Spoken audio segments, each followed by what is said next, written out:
Madame la Présidente, Mesdames et Messieurs les ministres, les représentants des différents États, des différents parlements, Mesdames et Messieurs, je vous souhaite la bienvenue au nom du Comité français pour un Iran démocratique et de ses membres fondateurs, Alain Vivien, François Colcombet, Jean-Pierre Michel, qui organisent cette conférence avec évidemment beaucoup d'intervenants, comme vous allez le voir dans quelques minutes.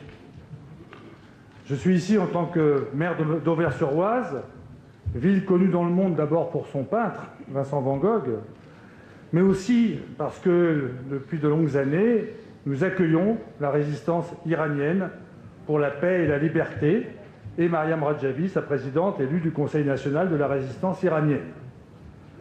Mariam Rajavi, qui dirige cette résistance avec dynamisme et efficacité, et qui représente une source d'espoir pour le peuple iranien. Auvers-sur-Oise se considère aussi comme une ville sœur d'Ashraf. Elle s'est toujours tenue à ses côtés et continuera de le faire. Cette grande réunion, d'ailleurs, me rappelle d'autres rassemblements organisés ces 2 dernières années par la résistance iranienne, qui, d'ailleurs, reçoit chaque jour des soutiens nouveaux. La présence de ces personnalités et de ce public m'interpelle et je me demande bien souvent comment cette résistance réussit à mobiliser tant de milliers de personnes. Cela traduit 2 choses. D'abord, votre soutien populaire, mais aussi une grande puissance d'organisation.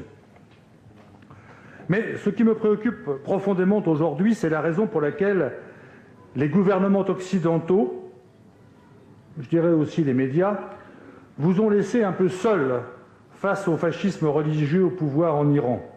Il y a 7 mois, le 8 avril dernier, une agression a été commise à Ashraf par les forces armées irakiennes. Et à présent, Maliki brandit un ultimatum pour répondre à la demande de ses véritables parrains, le régime des mollahs. Il nous faut bien sûr nous y opposer avec force et faire tout ce qui est en notre pouvoir pour l'en empêcher. Et nous pouvons beaucoup. Notre comité, depuis cette tribune, appelle le secrétaire général de l'ONU et le président des États-Unis à intervenir vigoureusement auprès de Nouri Maliki pour qu'il lève son ultimatum illégal et répressif. Nous demandons aussi que la procédure de confirmation du statut de réfugié politique des Ashrafiens par le HCR soit accélérée. Enfin, pour garantir la protection des Ashrafiens, il faut soumettre ce dossier au Conseil de sécurité afin qu'il prenne en charge cette protection en déployant des casques bleus dans le camp et autour du camp. Il nous faut agir tout de suite, aujourd'hui même, car demain il sera trop tard. C'est pourquoi toutes les forces démocratiques, toutes les grandes associations, comme Amnesty, comme la Ligue des droits de l'homme, beaucoup d'autres, toutes les ONG, doivent se mobiliser chaque jour pour empêcher l'irréparable. C'est le sens de cette conférence et de cette journée. Je vous remercie.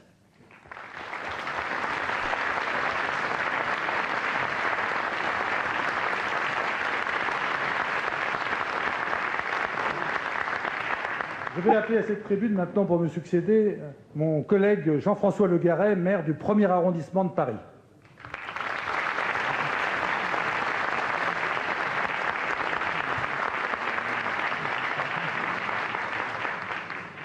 Madame la Présidente, Monsieur le Ministre, Mesdames et Messieurs les parlementaires, Mesdames et Messieurs les maires, je veux à nouveau témoigner avec vous notre mobilisation, notre indignation, notre solidarité pour répondre à cet ultimatum inacceptable, indigne, qui voudrait d'abord occulter la résistance des 3400 habitants d'Ashraf. C'est pour cela qu'il faut se mobiliser. Et c'est parce que la cité d'Ashraf est un symbole de liberté, un symbole d'humanité, qui naturellement fait offense au régime intégriste iranien. L'année 2011 a été marquée par un printemps arabe qui s'est poursuivi jusqu'au début de l'hiver. C'est cela aussi qu'il faut effacer, faire oublier. C'est pour cela qu'Ashraf est un symbole. Il y a des solutions pour les martyrs d'Ashraf. La solution, c'est effectivement, comme vient de le dire notre ami Becquet, c'est la confirmation du statut de réfugié politique. C'est le respect des conventions internationales qui leur ont été jusqu'à présent refusées et qui ont été totalement bafouées à Ashraf.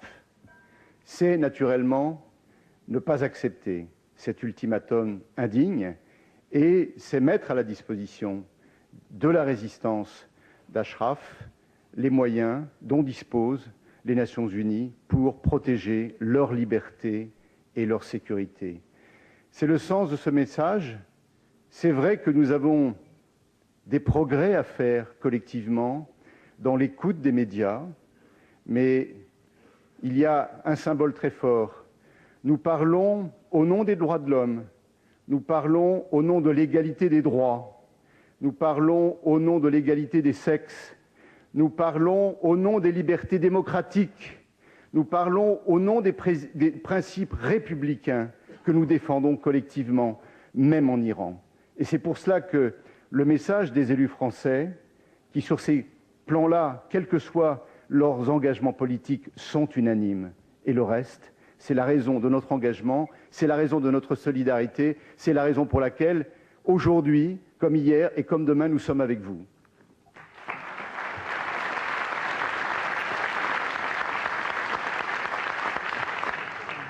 Je vais appeler mes collègues maires à m'entourer ici, à monter sur la scène et à nous retrouver pour que nous lancions notre appel ensemble. Donc mes collègues, si vous voulez bien venir auprès de moi, avec votre écharpe, hein, bien sûr.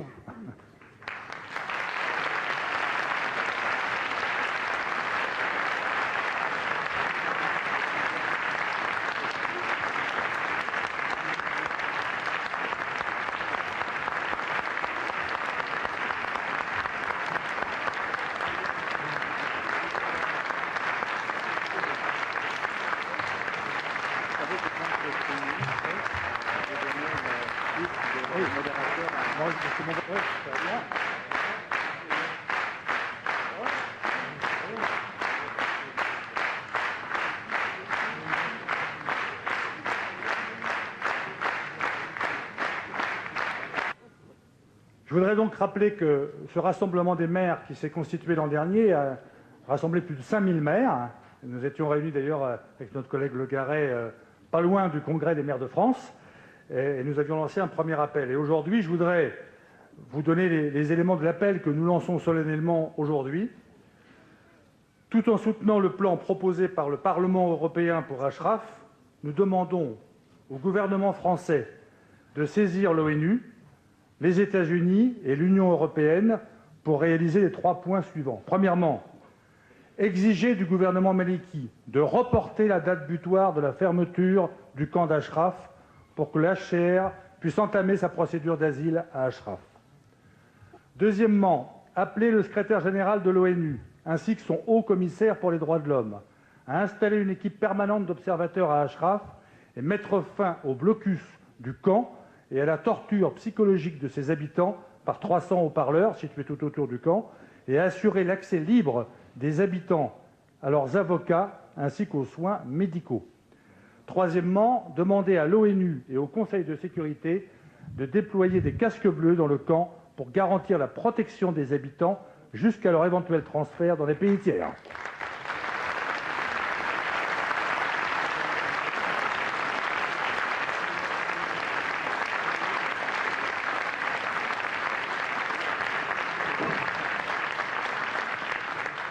Voilà, merci beaucoup. Je vais demander...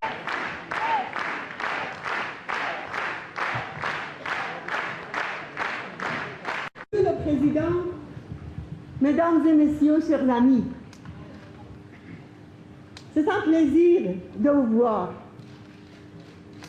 Cette conférence se tient dans une situation critique. Je remercie le comité des maires français en défense d'Ashraf pour leur mobilisation et les milliers de soutiens qu'ils ont déjà obtenus. ils sont une fois de plus en première ligne aux côtés d'Ashraf. Le monde demande une protection pour les résidents d'Ashraf, mais le régime des Mollahs et ses alliés en Irak posent tous les obstacles. J'appelle le monde à se dresser contre un massacre que les Mollahs et le gouvernement irakien annoncent tous les jours. J'appelle les États-Unis, l'Union européenne, la Ligue arabe et les Nations unies. Le temps de l'inaction est terminé. Demandez fermement l'annulation de l'ultimatum criminel du gouvernement irakien. Opposez-vous à sa décision de déplacement forcé des résidents d'Ashraf et au Conseil de sécurité, décidez l'installation d'observateurs de l'ONU et des casques bleus à Ashraf jusqu'au transfert complet des résidents. Ne permettez pas la répétition du massacre du 8 avril.